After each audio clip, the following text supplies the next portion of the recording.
안녕하십니까. 저는 토크쇼 두 번째 점점점이라는 제목으로 맡은 토크쇼 두 번째 시간의 사회를 맡은 마일스톤즈 치과 원장 장원건입니다. 오늘 저희들은 사실 앞에 토크쇼 완 선생님들은 선수들이죠. 딱 봐도 선수들인데 저희들은 덴티스 제품을 사용한 지 이제 1년 반밖에 안 되는 사실은 초기 유저들입니다. 그래서 오늘 저희 두 번째 시간에서는 덴티스를 처음 사용해서 이제 처음 시작하는 정말 실제 그런 유저의 입장에서 한번 솔직한 이야기를 같이 나눠보려고 합니다. 함께 하실 두 분 선생님들 소개하겠습니다. 인천 부평에서 개원하고 계시는 우리 임필 원장님과 또 서울 중랑구 상봉동에서 개업하고 계시는 최용관 원장입니다. 박수로 맞아주시죠. 안녕하십니까. 앉으시죠.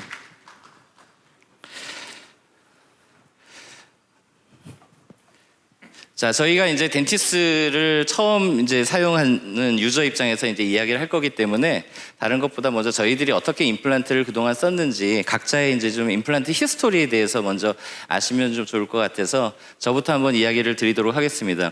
저는 93년도에 치대를 졸업했는데요. 조금 뭐 사연이 있어서 졸업했는데 그동안 임플란트는 전혀 모르고 주로 교정 진료를 많이 했다가 2003년도에 처음 임플란트를 배우기 시작했습니다. 그래서 그 당시에 이제 임플란트 얘기를 들으면 뭐죠? 그 1차 수술, 2차 수술, 어버트먼트 이런데 이게 뭐가 뭔지 전혀 모르겠는 거예요. 그래서 친구들하고 대화도 안 되니까 이제 임플란트를 배워보자고 해서 보철 전공하신 선배님이 또 교정을 배우고 싶어 하셨어요. 그래서 제가 선배님한테 이제 교정을 가르쳐 드리고 선배님이 저한테 임플란트를 가르쳐 주려고 그 대치동에 있는 모 카페에서 매주 1년 동안 저녁에 만나가지고 같이 이제 그렇게 공부를 하면서 배웠거든요. 그래서 어떤 거를 할까 이제 처음에 시작을 했었는데 선생님들이 쉬운 거부터 하라 그러더라고요. 그래서 뭐가 쉬우냐 그랬더니 하악 대구치가 쉽다. 그 다음에 스트라운 마운트 타입의 이제 티슈 레벨 임플란트가 쉽다. 이제 그렇게 해서 이제 시작을 했고 본의 아니게 이게 지금 보여드린 게 제가 저의 첫 증례인데요.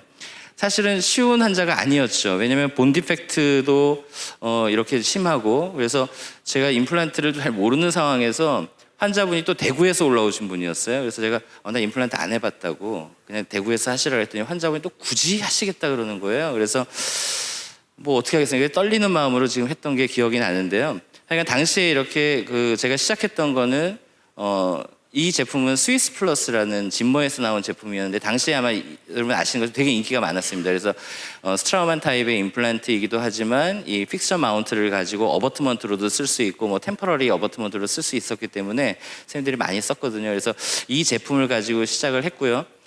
그러다가 이제 본 레벨 임플란트가 필요하니까 제가 아스트라로 넘어갔다가 그렇게 이제 수용하다가 저는 이제 외산을 주로 쓰고 국산을 안 쓰다가 2009년도부터 이제 국산을 쓰기 시작했는데요. 처음에 시작한 게 이제 실명으로 다 얘기하는 게 낫겠죠. 부산에 있는 저희 선배 선생님 엄승일 선생님이 소개해서 디오를 심어보고 또 김종화 선생님 또 후배가 소개해서 네오를 심어보다가 또 같이 스타디하는 선생님들이 덴티움 심어보라 그래서 덴티움. 그래서 이제 하나씩 넘어오고 있다가 작년에부터 이제 덴티스를 심기 시작했습니다.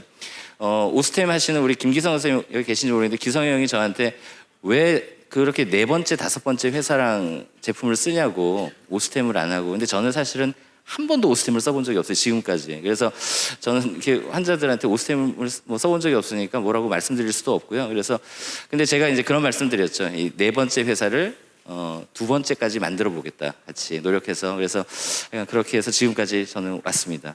임필 선생님은? 네, 안녕하십니까.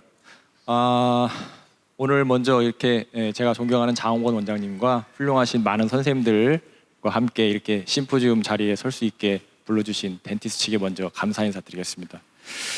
저는 임플란트를 한 17년 정도 했는데요. 대부분의 선생님들이 다들 그러시겠지만 이제 초반에는 외산 임플란트를 주로 심었고요. 그리고 한 2000년대 중반 무렵부터 국산 임플란트를 심어온 것 같습니다. 덴티움, 오스템, 네오, 메가젠, 신흥 여러 가지 회사의 제품들을 지금 사용을 해봤고요. 저도 과거에는 그 소위 브레네막 타입이라고 하는 그 익스터널 타입 그리고 ITI 타입이라고 하는 그 티슈 레벨의 임플란트를 심었습니다. 그런데 이제 어느 시점부터인가 본 레벨 임플란트, 그러니까 소위 우리가 이제 아스트라 타입이라고 부르는 본 레벨 타입의 임플란트를 지금 현재는 거의 다 그 타입을 주로 심고 있고요. 오늘 여기 덴티스 심포지움인데 덴티스 제품으로 이제 말씀드리자면 그 1Q 모델과 SQ 모델이 제가 방금 말씀드린 본 레벨 타입의 임플란트가 되겠습니다. 우리 최영관 선생님. 예, 저는 2005년도에 치과의사 면허를 취득하고 구강암면외과 수련을 받게 됐습니다. 그 당시에 제가 레지던트 1년 차 때 제 친구를 가장 먼저 임플란트를 식립해 준 케이스입니다. 당시 레지던트 때는 뭐 임플란트를 많이 식립은 못했고요. 전공의를 마치고 제가 보훈병원에서 근무할 때 보훈병원의 병원 특성상 다양한 제품들, 다양한 재료들을 부담 없이 사용할 수 있는 특징이 있습니다. 그래서 국내외에 시판되고 있는 다양한 거의 모든 임플란트를 사용을 했던 것 같습니다. 그러다가 최근에 우리 제 멘토이신 우리 장원건 원장님의 추천을 받아서 덴티스 SQ 1Q 임플란트를 식립을 했고요. 예전에 제가 보훈병원에 있을 때도 덴티스 임플란트에 마이크로 스레드를 가진 RBM 타입의 크릴란트 I를 많이 식립을 했었기 때문에 부담 없이 이번에 덴티스 1Q SQ 임플란트를 받아들여서 식립을 하게 됐습니다. 근데 이게 그 덴티스 임플란트를 한번 써보니까 약간 개미지옥에 빠지는 그런 느낌이 자꾸 들어가지고요. 임플란트를 써서 너무 편하고 좋은 걸 알게 되고 체어를 사고 너무 좋아서 프린터를 사고 루이스를 사고 거기에 동영상 저장 장치를 사고 집진기를 사고 이런 식으로 지금 제품들을 많이 사용을 하고 있습니다. 많이 만족을 하고 있고요. 계속 이런 식으로 덴티스와 임플란트를 경험을 하고 있습니다. 네, 이제 각자 이제 저희들이 어떻게 그동안 임플란트 썼는지를 말씀드렸고요. 그럼 이제 본격적으로 저희들이 좋은 점부터 한번 얘기를 해보도록 하겠습니다. 뭐 나쁜 것보다는 좋은 것부터 얘기하는 게 아무래도 좋겠죠. 아무튼 솔직하게 저희들 말씀드리도록 하겠습니다. 저는 앞과 뒤가 다른 게 되게 싫거든요. 그리고 또 뭐 이렇게 사실은 실명으로 다 얘기해도 될 거니까 저희가 그냥 솔직하게 모든 거를 다 말씀드리도록 하겠습니다. 자, 먼저 임필 원장님부터 좋은 점 한번 얘기해 주시죠. 네, 뭐 덴티스 임플란트 이제 좋은 점 말씀이 전에 사실 이제는 그 임플란트 역사도 오래됐고요. 전 세계적으로나 국내적으로나 그 임플란트 제품들의 퀄리티는 거의 대동소이해지고 있다고 저는 그렇게 생각하고 있습니다. 뭐 형태적인 디자인적인 면에서도 그렇고요. 뭐 퀄리티에서도 그렇고요. 뭐 간혹 그 아주 독특한 임플란트 제품도 있긴 하지만 넓은 범주에서 보면 결국은 그런 임플란트도 나사형 임플란트의 하나이고 치근형 임플란트를 다 따라가고 있기 때문에 현대에서 우리가 지금 그 임상가들이 쓰고 있는 임플란트는 거의 대부분 대동소이하다고 보고 있고요. 그 저는 임플란트 제품뿐만이 아니고 고리식에 이제 관심이 많기 때문에 그 제가 이제 그 덴티스 제품을 사용을 하면서 다른 회사들도 뭐 많은 회사들이 그렇게 하고 있지만 픽스처뿐만이 아니라 이 고리식과 관련된 제품군들을 모두 확보하고 있다는 점이 저는 개인적으로 상당히 마음에 들었습니다. 그리고 이식제뿐만이 아니고 멤브레인이라든지 여러 가지 GBR 키트라든지 각종 그런 다양한 상황에서 사용할 수 있는 그런 키트들이 임상가들에게 큰 도움을 주지 않나 저는 그렇게 보고 있습니다. 네, 최영관 선생님은? 예, 저는 SQ와 1Q를 이번에 사용하기 전에 보훈병원에 근무할 당시 아까 말씀드렸던 클릴란트 I 임플란트를 약 2년 동안에 1000개 이상 많이 식립을 했습니다.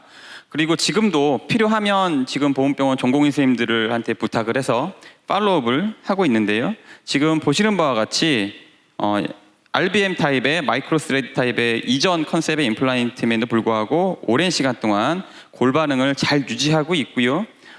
이렇게 오랜 동안 제가 이 덴티스와 경험하고 오랜 동안 느꼈던 이 안정성이야말로 덴티스 임플란트가 가지고 있는 가장 큰 장점이란 생각이 들고 있습니다. 이외에도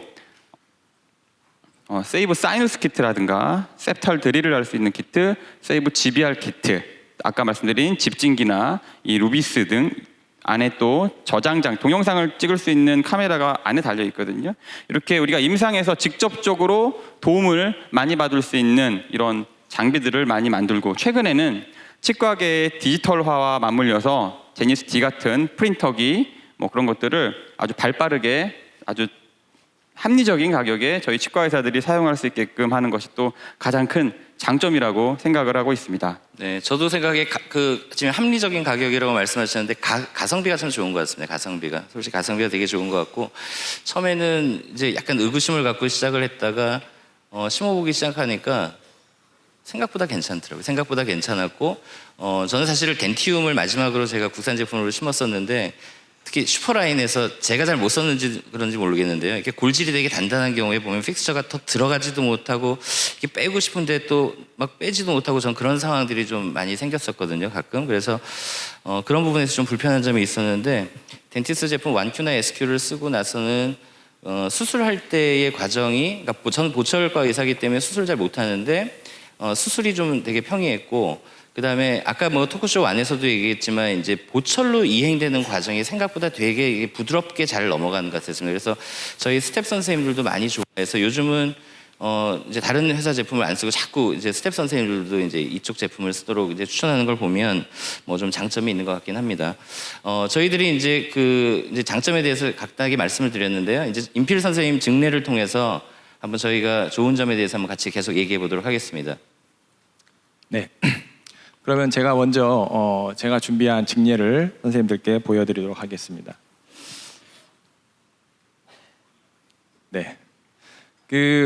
주어진 시간이 많지 않기 때문에 제가 긴 말씀을 드릴 수는 없고요. 제가 오늘 선생님들께 보여드릴 증례는 총 4개의 증례인데요. 그 4개의 증례를 보시면서 선생님들께서는 골 이식과 연조직 이식에 포커스를 맞춰서 봐주시면 감사하겠습니다. 모두 덴티스 임플란트를 사용하는 증례가 되겠습니다. 먼저 첫 번째 케이스를 보시겠습니다. 하악 구치부에 6번과 7번 2개의 치아 결손 부위에 임플란트를 심기 위해 내원한 환자이고요. 플랩을 열고 임플란트를 심을 준비를 하는데요. 우리가 골 외형을 제일 먼저 수술할 때 살펴보게 되겠죠. 골 외형을 잘 보시면 임플란트 픽스처를 이미 이제 심은 모습이긴 한데 보시다시피 이와 같이 6번 임플란트 주변에는 협측골이 많이 위축되어 있고 골폭이 좁아져 있는 모습을 볼 수 있습니다. 물론 픽스처 스레드의 노출은 많지 않습니다. 하지만 버컬본의 골벽 두께가 얇은 편이고요. 그래서 저는 이 케이스에서 골 이식을 시행하기로 결정을 하였습니다. 오비스 알로 동종골을 이식을 하였고요. 제가 선생님들께 강조해드리고 싶은 건 딱 한 가지인데요. 우리가 임플란트를 심을 때 가장 중요하게 여기는 건 아마도 대부분의 선생님들이 초기 고정일 거라고 생각합니다.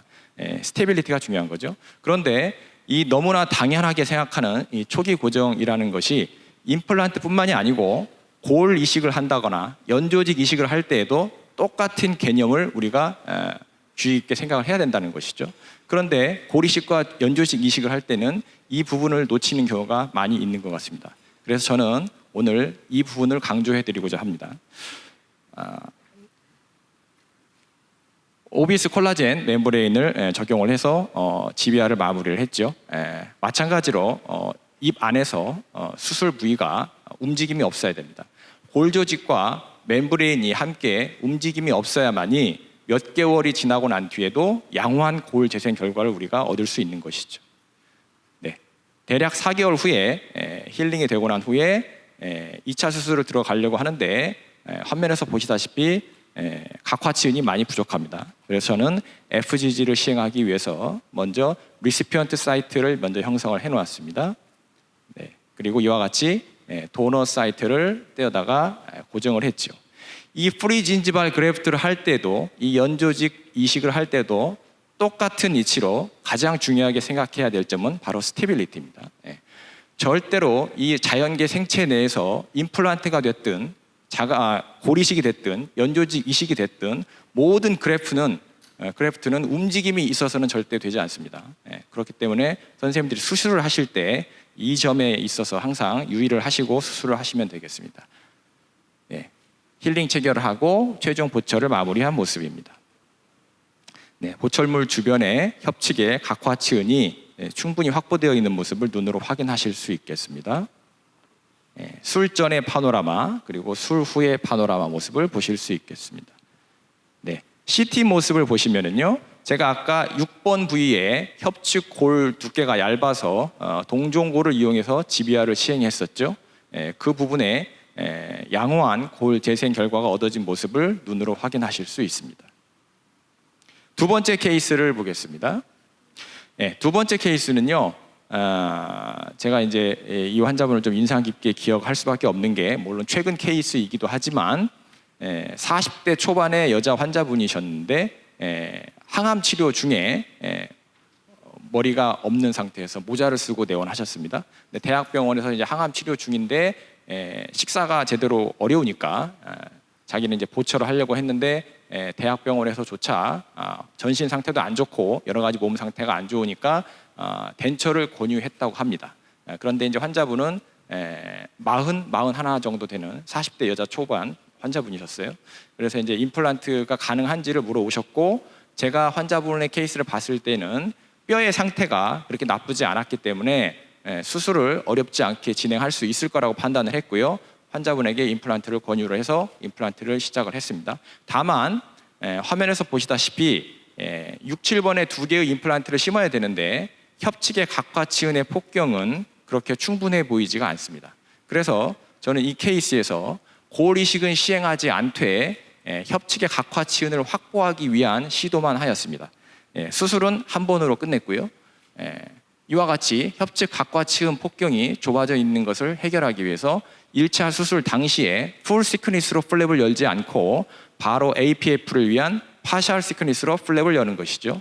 선생님들이 경험이 있으신 분들은 잘 아시겠지만, 혹시 경험이 없으신 분들께 제가 딱 한 가지만 강조해 드리자면, 이 화면에서 선생님들이 가장 유념하셔야 될 것은 바로 저 블레이드가 아니라 왼손에 들고 있는 티슈 포셉입니다. 저 티슈 포셉을 타이트하게 홀딩하지 않으면 제대로 된 파셜 티크니스 플랩과 페리오스탈 릴리징을 할 수가 없겠죠. 그 점을 꼭 명심하시기 바랍니다. 이와 같이 파셜 티크니스 플랩이 열려 있는 상태에서 저는 바로 드릴링을 시행을 하였습니다. 우리가 플랩리스 서저리를 많이들 하고 있는데, 완전한 플랩리스라고 한다면 플랩을 전혀 열지 않는 것이겠죠. 그러나 이와 같은 상황이라면 완전한 플랩리스 서저리라고 볼 수는 없지만 본이 노출되는 상황, 즉 페리오스티움이 거상되는 상황을 만들지 않았기 때문에 저는 이 정도만으로도 충분히 의미가 있는 술식이라고 보고 있습니다. 물론 이제 고리식을 시행하지 않는 경우에 할 수 있는 것이겠죠. 그래서 덴티스 SQ를 식립을 하였고요. 이와 같이 초기 고정이 30뉴턴 정도 획득이 되었기 때문에 곧바로 원 스테이지로 힐링 어버트먼트를 체결을 하고, APF를 위해서 협측의 각화 치은을 치근단 하방으로 이동시켜서 고정을 해야 하기 때문에 사진에 나와 있는 것처럼 골막 수처를 잘 하셔야 됩니다. 이것도 역시 파셜 시크니스 플랩이 다시 리바운드 되지 않도록 하려면 하방에 골막에 타이트하게 고정해 놔야 된다는 것이죠. 상당히 중요한 것이라고 할 수 있습니다. 연조직이 힐링이 되고 약 4주가 지났습니다. 그리고 인상 체득을 해서 최종 보철을 완료한 모습입니다. 술 전의 파노라마와 술 후의 파노라마가 되겠습니다. 세 번째 케이스를 보시면, 세 번째 케이스는 이제 연세가 좀 많으신 70대 여자 환자분이셨어요. 임플란트를 마찬가지로 하악 구치부에 2개의 임플란트를 이제 식립하기 위해 내원하셨는데, 상악은 대합치는 덴처로 진행하기로 하였습니다. 그래서 이제 교합력이 강하지 않은 분이시기 때문에, 그리고 덴처가 대합치이기 때문에 하악에는 고리식을 많이 하지 않고도 픽스처 직경이나 길이를 조금 줄인다면 충분히 임플란트를 심을 수 있을 거라고 판단을 했고요. 다만 문제는 화면에서 보시다시피 치조정 주변에 각화치은이 거의 없다시피 하죠. 이와 같이. 그래서 이 각화치은을 확보해 주기 위해서 수술을 한 번에 끝냄과 동시에 저는 FGG를 동시에 시행하기로 결정하였습니다. 부족한 각화치은을 확보하기 위해서 이와 같이 파셜 시크니스로 플랩을 열고, 아까 제가 이전 케이스에서 말씀드린 것과 똑같은 방식으로 리시피언트 베드를 형성하기 위한 파셜 시크니스 플랩을 먼저 준비해 놓습니다. 그리고 파셜 시크니스 플랩이 엘리베이션 된 상태에서 드릴링을 시행을 하였고 임플란트를 식립을 하였습니다. 초기 고정이 좋았기 때문에 힐링 어버트먼트를 바로 체결을 하였고요. 도너 사이트에서 도너 사이트를 체득을 해와서 아래에 하방에 리시피언트 사이트에 고정을 한 모습입니다. 역시 스테빌리티가 중요합니다. 제가 선생님들에게 계속 강조드리는 이유는요. 간혹 선생님들께서 이 팔레이트에서 체득되어 온 이 도너 사이트 각화 치은이 최소한의 봉합으로 돼야만이 블러드 서플라이에 유리하다라고 생각을 하고 너무 부족한 수처를 하는 경우들을 제가 종종 보게 됩니다. 그래도 나중에 힐링이 다 되죠. 그런데 선생님들이 착각하시면 안 되는 게 그건 아무것도 없어도 다 힐링이 되는 상황입니다. 다시 말하면 그럴 거라면 아예 도너를 떼오지 않는 게 낫습니다. 아무것도 없는 상태에서도 우리 몸은 다 힐링이 되기 때문에 상관이 없는데 내가 체득해온 도너가 살아서 생착이 이루어지려면 반드시 환자의 입안에서 확실하게 고정이 돼야 된다는 것이죠. 그게 모든 그래프트의 원칙이라고 할 수 있습니다. 4주 후에 힐링 모습입니다. 그리고 최종 보철을 올린 모습입니다. 술 전의 파노라마, 술 후의 파노라마가 되겠습니다. 마지막 4번째 케이스를 보시겠습니다. 하악 6번 싱글 임플란트인데요. 플랩을 열고 임플란트를 심기 위한 준비 단계인데요. 보시다시피 이제 버컬 쪽에 협측 골 결손이 보이죠. 덴티스 1Q를 식립을 하였습니다. 골 이식을 시행하기로 하였는데 골 이식은 리트로몰라 에어리에서 체득한 그 자가골과 그다음에 오비스 BCP 합성골을 혼합을 해서 사용을 하였습니다. 그리고 멤브레인을 고정을 하였고요. 프라이머리 클로저를 하고 연조직 힐링이 되고 난 후에 약 4.5개월 후에 정확히 4개월 2주 정도 되었을 때인데 물론 저는 개인적으로는 좀 더 기다리려고 했지만 환자가 좀 재촉을 하는 분이어가지고 어쩔 수 없이 조금 템포를 이제 빨리 가져갔습니다. 그래서 이제 2차 수술을 했는데 저는 이와 같이 합성골을 사용하거나 제가 조금 확신이 없는 그런 골 이식을 한 경우에는 그리고 사실은 이제 이 케이스는 아까 말씀드렸다시피 그 제가 써본 지 얼마 되지 않은 덴티스 골 이식제를 사용을 한 케이스이기 때문에 그거를 확인 작업을 하기 위해서 제가 영상을 찍었습니다. 제가 개원이이고 임상가이기 때문에 매번 바이옵시를 하지는 않지만 임상적으로 내가 골 이식 수술을 한 부위가 제대로 믿을만하게 하드한 골로 재생이 되었는지를 확인을 하고 넘어가야 되겠죠. 그래서 저는 이와 같이 제가 수술한 부분을 항상 골 이식이 제대로 되었는지를 확인을 하는 습관이 있습니다. 그리고 힐링 어버트먼트를 체결을 하고 마무리 봉합을 시행하였습니다. 바로 며칠 전에 이 환자분이 현재 템포러리 크라운 상태인데요. 임프레션을 체득을 한 그런 상태가 되겠습니다. 네, 여태까지 증례를 너무 천천히 해주셔가지고 좀 속도를 빨리 해야 될 것 같습니다.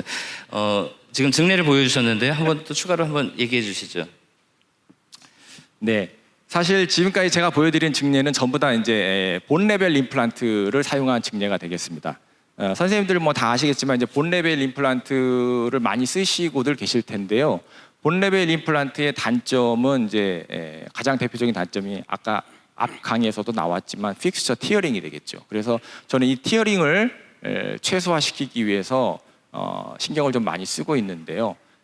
그렇기 때문에 이제 구치부 같은 경우에는 교합력이나 이런 포스를 생각을 해서 직경도 어느 정도 충분한 이상의 직경을 사용할 수 있도록 해야 되겠고, 그다음에 골 이식술을 적극적으로 저는 해야 된다고 생각합니다.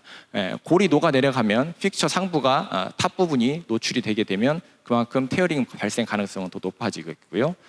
그리고 교합력에도 신경을 써서 보철물 제작을 해야 될 걸로 그렇게 생각하고 있습니다. 그럼 본 레벨 임플란트 경우에 그 티어링 말고는 다른 단점은 없나요? 또 하나의 이제 대표적인 단점이 이제 어버트먼트 싱킹이겠죠. 근데 사실 저는 개인적으로 직접 어버트먼트 싱킹으로 인한 이런 문제를 많이 겪지는 않았지만 어쨌든 생기는 문제고요. 선생님들도 다 겪으실 겁니다. 그래서 이 픽스처 티어링이나 어버트먼트 싱킹은 인터널 솔버지 타입을 사용하는 한 피할 수 없는 문제가 되겠습니다. 그래서 이제 그거를 최소화시키는 게 좀 중요한데요. 저는 템포러리 스테이지를 좀 길게 가져가고 그다음에 이제 최종 부철물을 하더라도 저 같은 경우에는 아직까지는 제가 디지털을 좀 많이 하지 않기 때문에 그 지르코니아 크라운보다는 PFM을 많이 쓰고 있는데요. PFM 크라운을 하는 경우라면 이제 포세린 빌드업을 해야 되지 않습니까?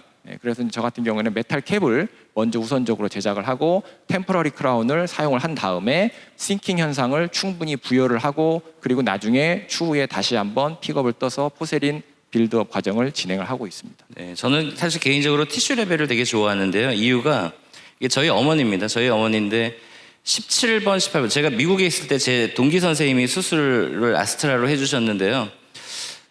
대단한 능력이 같아요. 18번에 수술한 거 보면. 그래서 17번, 18번에 임플란트를 수술하셨는데 이제 몇 년 안 돼서 다 찢어지셨어요. 찢어지셨고 저희 어머니가 36번도 아스트라 임플란트 그때 5.0이었는데도 또 찢어졌거든요. 그래서 지금 다 티슈 레벨로 바꾸고 정상적으로 돌아와서 이제 그런 트라우마가 있어서 저는 좀 티슈 레벨의 임플란트를 좋아합니다. 그래서 제가 처음에 시작한 게 이제 스트라만 타입의 임플란트였기 때문에 지금 이 환자 같은 경우에 15년 사진이고 지금 한 17년 됐거든요. 근데 뭐 전체적으로 본 레벨도 잘 유지하고 유지되는 걸 보면 저희는 개인적으로는 그래도 티슈 레벨이 구치에는 좀 유리하지 않을까 이제 그런 생각을 하고 있는데요. 최용관 선생님은 어떠세요? 예, 티슈 레벨 임플란트의 장점은 생력학적인 장점이나 여러 장점이 있는데 이 자리에서 뭐 굳이 제가 말씀드리지 않아도 다 아실 거라고 생각이 듭니다. 하지만 티슈 레벨 임플란트 또한 모든 장점만 가진 임플란트는 아니고요.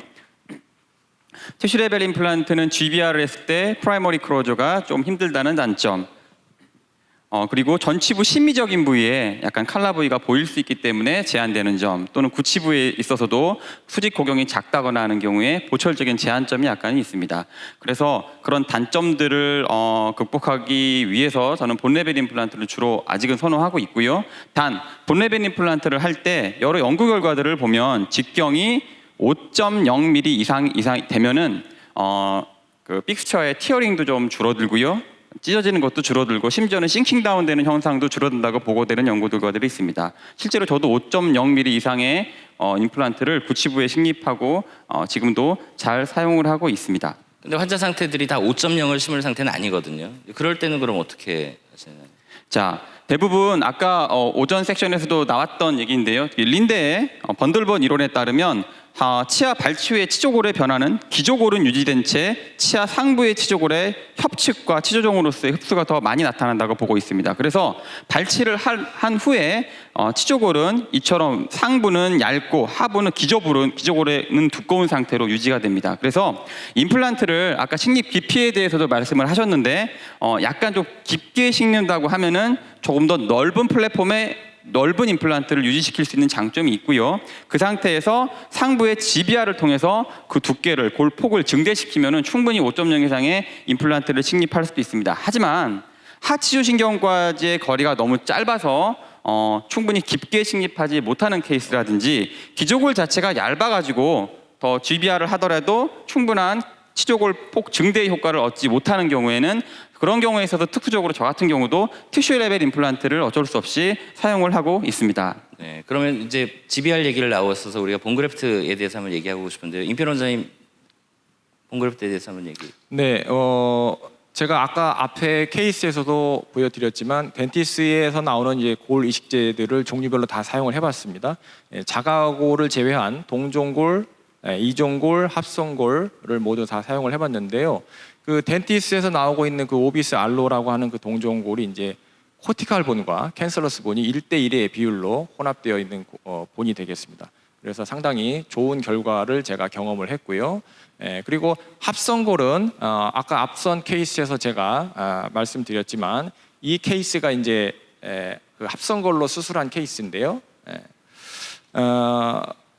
저는 개인적으로 합성골이라고 하더라도 이제 회사 제품마다 그 배율이 많이 차이가 있지 않습니까? 저는 HA 비중이 적고 베타 TCP 비중이 많은 그런 합성골을 선호합니다. 그래서 이 덴티스에서 나오고 있는 오비스 알로라고 하는 합성골은 그 HA가 2 그리고 베타 TCP가 8, 2대 8의 비율로 되어 있는 그런 합성골이기 때문에 저의 개인적인 그런 그 선호도하고도 잘 부합하는 그런 합성골인 것 같습니다. 그리고 이종골도 있는데요. 그 이종골도 물론 제가 이종골은 뭐 많이 빈도수가 많이 사용하는 경우는 아니지만 상악동이라든가 뭐 볼륨 유지가 필요한 곳에서는 이종골을 쓰고 있는데 특히 그 오비스 제노 P라고 하는 그러니까 폴사인 캔슬러스본인데요. 돼지뼈로 만든 거죠. 이 제 폴사인 제노스 P가 상당히 좋은 결과를 보이고 있습니다. 제가 알기로는 이 그 오비스 제노 P가 푸르고의 더 그라프트를 OEM 방식으로 판매하는 제품이라고 들었는데 맞나요? 네, 네 맞습니다. 저도 그렇게 알고 있습니다. OEM이 네, 아니라 ODM. ODM입니다. 그러니까 OEM은 덴티스에서 이런 식으로 만들어 달라고 해서 받는 거고요. ODM은 아마 오리지널 ODD, 디벨롭먼트 앤 매뉴팩처링에서 네. 기술 제품을 가지고 있는 거에 이제 제품명만 바꾸는 건데 저도 그 더그래프트를 제가 많이 쓰는데 더그래프트랑 뭐 오비스 제노 P 네. 아마 포사인이어서 P인 것 같은데 같은 제품으로 알고 있어서 이제 최근에 다시 이제 저도 제노 P로 바꿨습니다. 네. 그러면 이제 우리가 본 고리식에 대한 얘기를 했는데 그 사용 기준에 대해서 좀 말씀해 주시겠어요?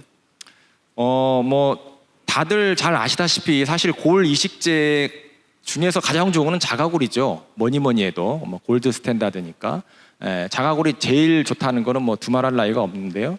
이제 다만 자가골을 그 채취해서 사용하는 데 좀 한계가 있죠.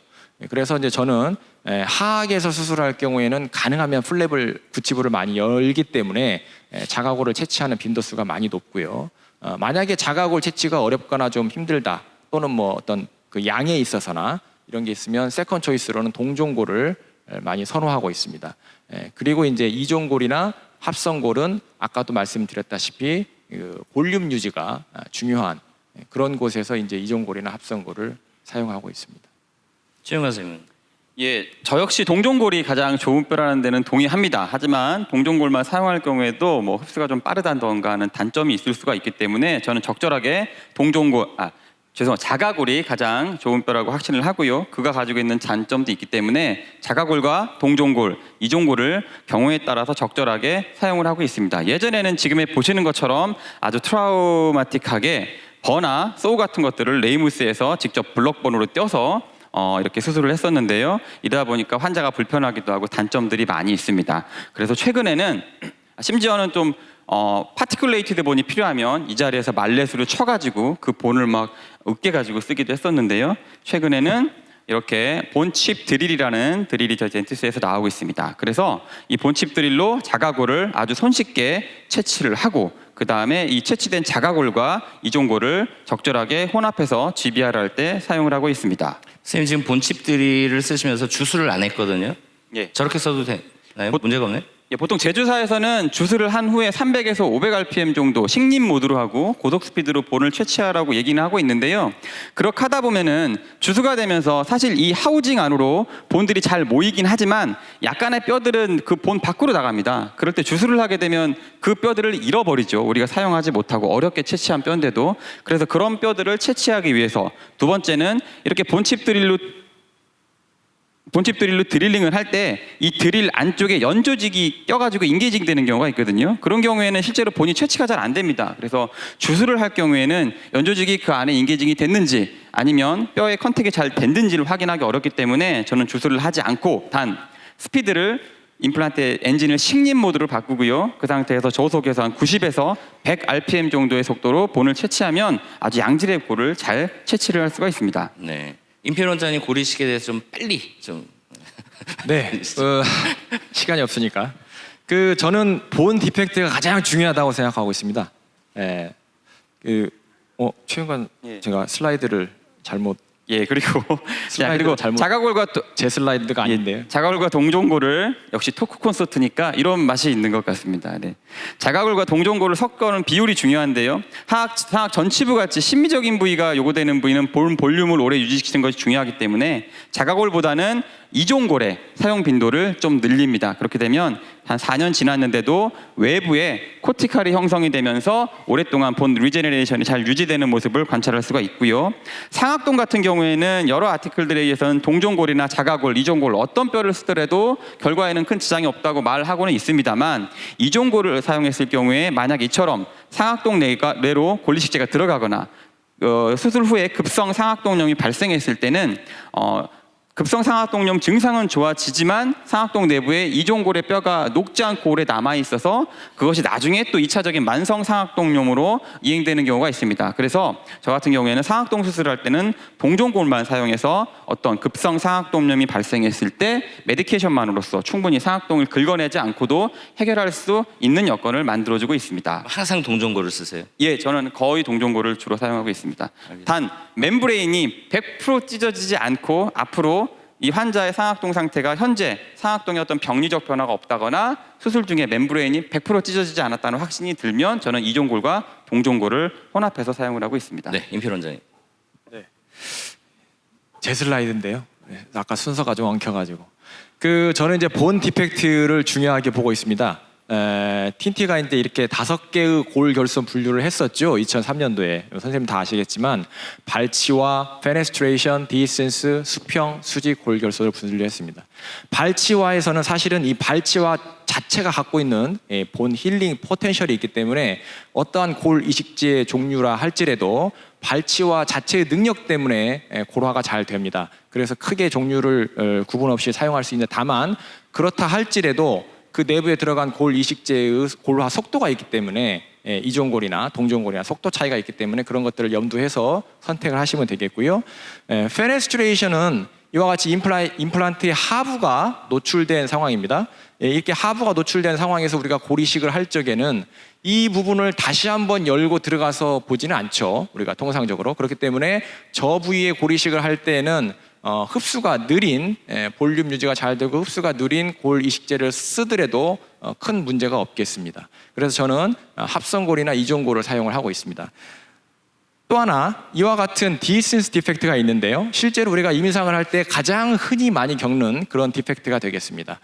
이 케이스는 제가 자가골과 티타늄 메쉬를 사용해서 그리고 콜라겐 멤브레인을 추가적으로 이용해서 골 이식을 한 케이스인데, 저는 개인적으로 이렇게 임플란트 상부가 노출되어 있는 그 디센스 디펙트에서는 가능하면 빠른 시간 내에 골화로 이어지는 그런 골 이식제를 선호하고 있습니다. 만약에 너무 장기간 골화가 되지 않고 남아있는 골 이식제가 있다면 그 골 이식제로 인해서 추후에 페리 임플란타이티스로 발전되는 그럴 가능성도 있기 때문에 그런 점을 유의하셔야 되겠습니다. 그리고 수평 골 결손, 이 케이스를 보시면 1mm를 제가 거의 한 7mm까지 확장을 한 케이스입니다. 그런데 본 퀀티티가 늘어나야 된다는 것은 누구나 다 쉽게 생각할 수 있습니다. 그렇지만 이와 같이 골 이식하고 임플란트를 심을 경우에 나중에 드릴링을 하다 보면 골 질이 떨어지면 골이 뭉개지거나 부스러지는 현상을 겪으실 겁니다. 그래서 본의 퀄리티도 생각을 하셔야 되기 때문에 가급적이면 자가골이나 동종골, 캔서러스를 저는 섞고 있습니다. 수직골 결손도 수평골 결손과 마찬가지로 선생님들이 생각하시면 될 것 같습니다. 네. 갑자기 네. 궁금한 게 하나 생겼는데요.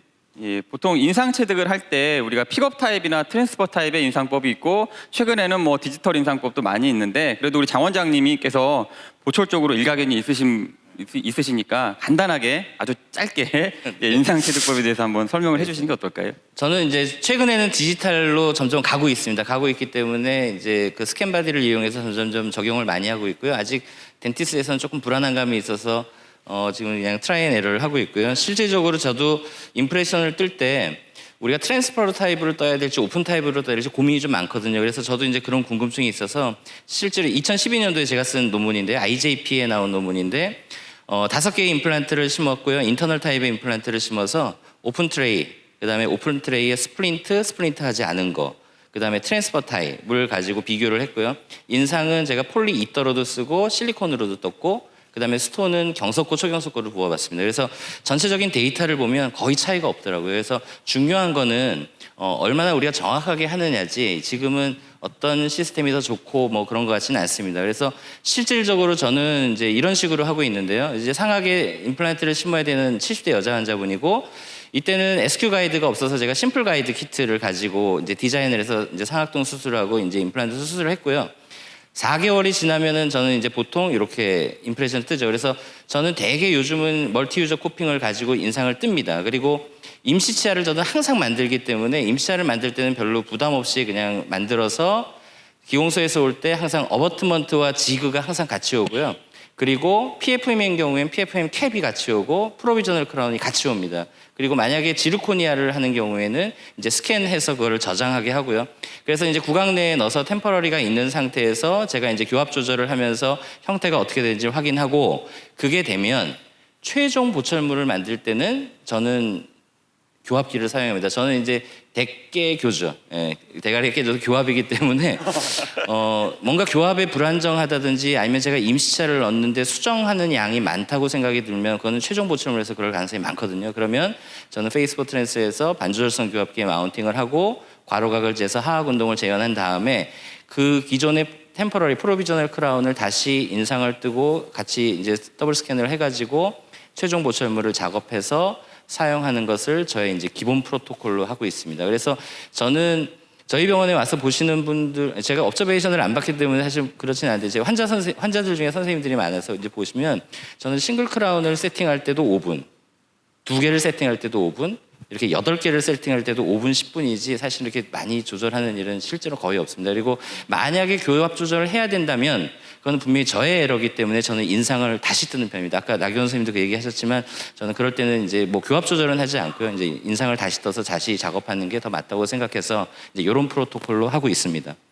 자, 최용관 선생님 증례 빨리 우리 얘기해야 될 것 같습니다. 간단하고 짧은 설명 너무 감사합니다, 네. 원장님. 네. 안녕하십니까, 최용관입니다. 저는 2005년도에 치과의사 면허를 취득을 했습니다. 근데 2005년도 같은 해에 데티스 임플란트가 처음 창립을 했다고 알고 있습니다. 그때쯤에서 이효리는 10분이면 자기는 모든 남자들을 유혹시킬 수 있다면서 TV에서 매일 노래를 불렀는데요. 저한테 주어진 시간이 사실 10분이었는데 지금 조금 지연된 관계로 저한테는 10분의 시간도 주어지지 않았네요. 이순신 장군도 12척의 배는 있었는데 저한테는 10분의 시간도 주어지지 않습니다. 자, 저의 케이스를 가지고 간단하게 한번 얘기를 나눠보도록 하겠습니다. 16번을 발치를 시행한 후 한 6, 7개월 넘게 리치가 전부 힐링된 다음에 임플란트를 식립했습니다. SQ 5.0을 사용하였고요. 식립을 하면서 치조정으로 상악동 거상술을 시행을 했습니다. 보철 완료까지 다 마무리했고요. 사진을 보시면 크리스탈로 상악동 거상이 많은 양이지만 아주 예쁘게 치조골이 올라가 있는 모습을 보실 수 있습니다. 이는 세이브 사이너스 키트를 사용해서 상악동을 거상시킨 건데요. 세이브 사이너스에는 레터럴 키트와 크리스탈 키트가 2개 있습니다. 이 크리스탈 키트를 쓰시게 되면 리머로서 안전하게 상악동의 하연을 천공시킬 수가 있고요. 각각에 있는 스타퍼를 끼우면서 계속 뼈를 넣거나 수압으로 상악동을 거상시킬 수 있습니다. 근데 저 같은 경우에는 뼈를 넣으면서 컨덴싱을 시키고 넣은 뼈를 스프레딩 시키는 방법으로서 상악동 거상술을 주로 시행을 하고 있는데요. 자, 보시면 이렇게 뼈를 상악동 프레퍼레이션 사이트로 뼈를 집어넣고요. 그렇게 되면 예를 들어서 5mm에서 상악동이 천공됐다, 하연이 천공됐다 했을 때는 6mm 스타퍼를 끼운 다음에 컴팩션을 시킵니다. 그렇게 되면 살짝 뼈가 위로 올라오면서 상악동 점막이 한 1mm 정도로 천공이 되지는 않거든요. 그런 상태에서 옆으로 프레퍼레이션 사이트가 둥그니까 이 둥근 프레퍼레이션 사이트 옆으로 이렇게 컴팩션 시킨 본을 스프레딩 시켜줍니다. 이렇게 컨덴서를 가지고 해주셔도 되고요. 아니면 본 뎁스 게이지라고 해서 천공된 길이, 상악동의 레지듀얼 하이트를 측정하는 뎁스 게이지가 있는데요. 이 뎁스 게이지를 가지고도 옆으로 이렇게 프레퍼레이션 사이트를 이 동글동글하게 돌려줍니다. 그렇게 되면 옆으로 수직으로 들어가는 본이 컴팩션 되는 힘은 덜 생기고 수직으로 들어가게 되면 퍼포레이션 될 확률이 너무 올라가거든요. 그래서 이렇게 수평적인 힘을 더 많이 주어서 본을 옆으로 스프레딩 시키고요. 똑같은 방법, 스타퍼의 길이를 아까 6mm라고 말씀드렸는데요. 7mm, 8mm 증가하지 않고 같은 스타퍼로 이 과정을 5번에서 6번 정도 반복하시면 아주 안정적으로 둥글게 상악동 거상이 된 것을 확인하실 수가 있습니다. 그렇게 확인되면은 그 다음에 8mm, 9mm, 10mm, 1mm씩 늘려가면서 상악동 거상술을 하시게 되면 안정적으로 상악동 거상을 잘 시행하실 수 있습니다. 최용관 선생님은 수압 거상은 안 하시나요? 물론 저도 수압 거상을 합니다. 수압 거상을 우리 그 덴티스트 세이브 사이너스 키트에 있는 아쿠아 팁을 사용해서 수압 거상을 하는데요. 수압 거상을 할 때 약간 좀 처음에 시행하시는 분들은 약간 단점이 있습니다. 이 상악동의 점막에 뼈와 붙어 있는 점도가 다르고요. 점막 자체가 가지고 있는 어떤 장력도 다릅니다. 그래서 제조사에서 얘기하는 대로 한 3mm나 4mm를 거상시키는 방법대로 수압을 거상시켰음에도 불구하고 보시는 것처럼 이렇게 더 많은 양의 수압이 거상되는 경우가 있습니다. 이 거상되는 양을 전혀 예측하는 것이 경험이 조금 적을 때는 많이 힘든데요. 그럴 경우에는 이렇게 본 패킹을 충분히 못하는 경우가 많고, 시간이 지나면 의사가 인위적으로 말짱한 상악동에 이렇게 뮤코스 리텐션 시스트를 만들어주는 경우가 종종 생기게 됩니다. 그래서 저 같은 경우에는 수압 거상은 가급적 상악동 거상을 1mm에서 2mm 정도, 심지어는 뼈 이식이 필요 없는 정도로 살짝 거상을 시킬 때 빨리 안전하게 거상할 때 주로 수압 거상을 사용하고요. 말씀드렸다시피 3에서 6mm 정도, 그 상악동의 하연의 모양에 따라 다르겠지만 많이 거상될 때는 정말 10mm 이상도 거상이 되기도 하는데, 그렇게 많은 양을 치주종 접근법을 통해서 거상을 할 때는 본의 컴팩션 앤 스프레딩 방법을 통해서 상악동을 거상을 하고 있습니다. 수압 거상할 때 사실은 멤브레인이 터졌는지 알 수 없을 때가 있거든요. 예. 그러면 혹시 어떻게 대처를 해야 되는지 뭐. 보통 수압 거상할 때 말고 스프레딩 앤 컴팩션 방법을 사용하실 때도 상악동 점막이 천공되는 것을 우리가 항상 확인을 하고 해야 되는데요. 자, 저 같은 경우에는 이렇게 살살살 컨덴서로 살살살 눌러봅니다. 그러면 속에 프레퍼레이션 사이트 속에 고여 있는 피가 출렁출렁하는 모습을 보일 수가 있습니다. 이때 세게 찔리게 되면 점막이 천공될 수가 있거든요. 그렇기 때문에 거의 이 기구를 놓고 거의 중력의 힘으로만 이용해서 살살살살 밀면은 뭔가 밑에서 뻥 하고 뚫어지지 않고 그냥 뭔가 걸리는 느낌을 들 수가 있습니다. 이 방법이 좀 걱정이 되시면 보통 우리는 발살밥 방법을 사용하게 됩니다. 하지만 발살밥 방법은 조금 위험한데요. 상악동 천공이 아주 작은 경우에 우리는 폴딩 발사바가 이렇게 코를 잡고 끙 하는 거 말이에요. 그렇죠. 발살바는 코를 막고 한번 살짝 불어보라고 하는 건데요. 이럴 경우에는 상악동 점막의 천공이 아주 약한 경우에는 상악동 주름에 의해서 그 점막 천공이 티나지가 않고 임상적으로 큰 문제가 없는 경우가 있고요. 이것을 우리는 폴딩 오버 이셀프 퍼포레이션이라고 얘기를 하고 있습니다. 이런 폴딩 오버 이셀프 퍼포레이션인 경우에는 발살밥 방법을 잘못할 경우에 오히려 더 과도하게 조금 티어링된 게 찢어질 수가 있죠. 그래서 제가 주로 쓰는 방법은 수압 거상을 할 때는 아쿠아 팁이 프레퍼레이션 사이트에 인게이징만 잘 돼 있다면 수압으로 거상을 살짝 하다가 우리가 마치 주사를 아스피레이션 하는 것처럼 살짝 아스피레이션 해봅니다. 그러면은 천공이 되지 않았다면 거상된 점막 속에 있는 블러드가 살짝 위로 빨려 나오고요. 그러면은 점막이 천공되지 않았구나를 알 수 있고요.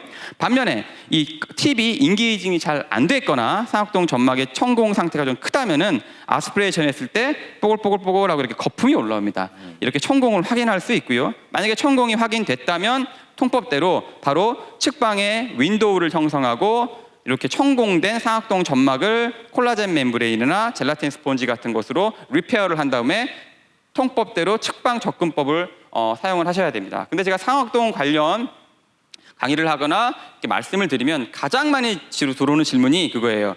정말 크레스타를 하다가 상악동 점막이 천공되면 꼭 레테랄로 열어야 되나요? 라는 질문들을 아주 많이 받거든요. 그에 대해 답을 해드릴 수 있는 논문이 있는데요. 자, 이거는 개실험인데요. 상악동 점막을 일부러 천공시켜 본 겁니다. 2mm 정도의 아주 얕은 천공을 시켜봤고요. 이런 경우에는 비록 상악동 점막은 찢어졌지만 상악동 점막이 파이브로틱 체인지가 생기면서 노출됐던 거친 임플란트 표면을 덮게 됩니다. 하지만 4mm가 넘는 임플란트 상악동 천공이 생겼을 때는 덮지 못하고 러프한 서페이스가 그대로 상악동 내부로 남게 되겠지요. 그러면 그 당시에는 오세오 인테그레이션이 일어나고 하는데 큰 문제가 없겠지만 시간이 지나면서 이 환자가 임플란트를 사용하시다가 감기에 걸렸거나 국균증이나 어떤 펑갈 인펙션이 생겼을 때 이 러플 서페이스가 그런 박테리아가 서식할 수 있는 좋은 배드가 되기 때문에 만성 상악동염으로 아주 커질 가능성이 큽니다. 그래서 천공이 적은 경우에는 적당히 좀 임상적으로 그냥 넘어가셔도 될지도 모르지만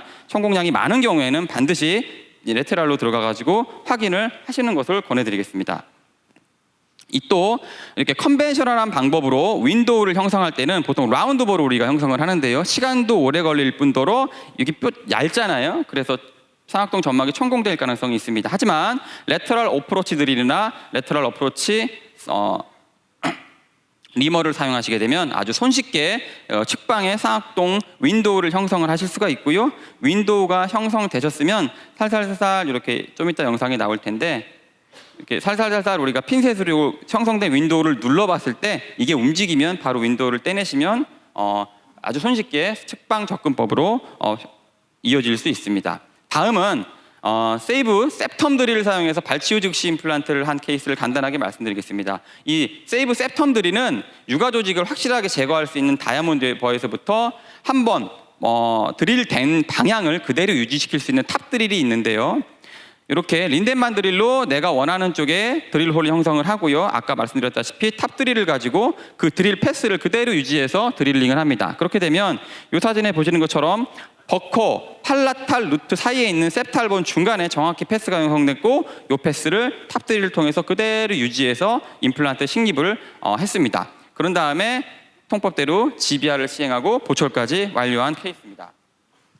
죄송한데 저기 멤브레인은 안 쓰셨나요? 역시 임필 원장님 하면은 스탠다드한 진료의 정석인 것처럼 정확히 딱 보시는데요. 사실은 이렇게 에이피칼 쪽에 퍼포레이션 디펙트가 생겼을 때 저도 당연히 본그라프트라고 멤브레인을 당연히 사용한다고 생각을 하고요.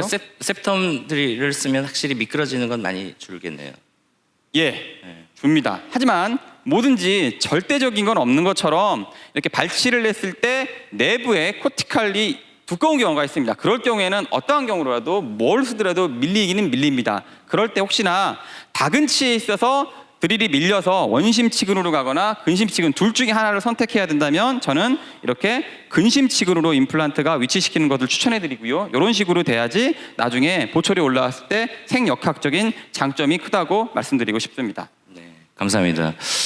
그리고 발치후 즉시 임플란트는 저는 상당히 많이 시행하고 제가 시행하는 임플란트의 절반 이상을 전부 다 발치후 즉시 임플란트로 시행을 합니다. 단 농양 같은 급성 인펙션이 있다거나 하치조 신경과 같은 해부학적 제한점이 있다거나 임플란트를 초기 고정을 시키기 위한 잔존 가용할 뼈가 부족하다거나 아니면 광범위한 치주병세에 의해 골 소실이 왔을 때 임플란트 플랫폼을 위치시키기 위해서는 어떻게 본이 힐링제는 크레스탈 쪽에 예상되는 힐링 높이를 알아야 되는데 그게 예상이 안 될 때는 저는 지원 임플란트로 하고요. 그거 이외에 대부분의 케이스는 발치후 즉시 임플란트로 시행을 하고 있습니다. 단 치근단 병소나 치주병소에 의해서 발치후 즉시 임플란트를 했을 때 오세오 인테그레이션이 방해가 되지 않느냐라는 얘기들이 많이 있는데요. 최근의 연구 결과들은 그렇지 않다라는 연구 결과들이 많습니다. 단 확실하게 그 내부에 남아있는 유가 조직을 다 제거를 해주고요. 예방적 항생제를 적절하게 잘 써주면 치근단 병소나 치주병소는 발치후 즉시 임플란트에 큰 문제가 되지 않는다고 얘기를 하고 있습니다. 네, 감사합니다.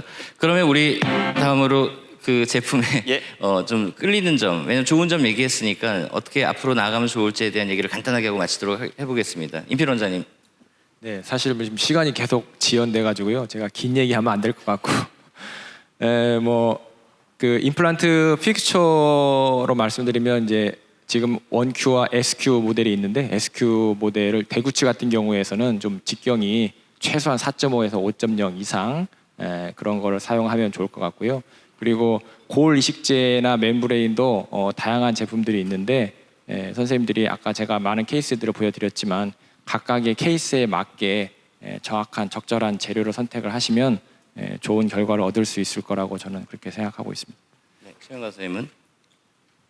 짧은 기간이지만 한 1년 반 남짓하는 동안에 SQ와 1Q를 겪어보면서 제가 느꼈던 가장 좋은 장점은 그 스레드 자체의 셀프 태핑 능력이 탁월하다는 것입니다. 셀프 태핑 능력이 탁월하지 않은 픽스처 같은 경우에는 약간 언더 드릴링 됐을 경우에 더 이상 초기 고정력을 갑자기 상실하면서 확 스프링 된다고 얘기를 하죠. 임플란트가 돌아버리는 경우가 있는데 1Q와 SQ 임플란트는 그런 경우가 상당히 적었습니다. 하지만 제가 느끼는 유일한 좀 부족한 점이라고 생각되는 점은 이처럼 SQ 5.0 픽스처의 직경을 직접 재보면은 사실은 5.0이 나오지 않습니다. 또 1Q 5.2 다이아메타는 5.0보다 남은 것이 더 두꺼운 다이아메트가 되죠. 그래서 정확히 5.0mm 직경의 임플란트를 원하는 유저들에게 있어서는 약간 좀 아쉬운 면이 아닐까 생각이 듭니다. 네. 100% 동의합니다. 그래서 저도 본 레벨을 잘 안 쓰는데 대구치에서 본 레벨을 써야 될 때는 SQ의 어떤 5.0에 대한 좀 불안함이 있어서 저는 1Q 5.1을 좀 많이 쓰고 있는데요.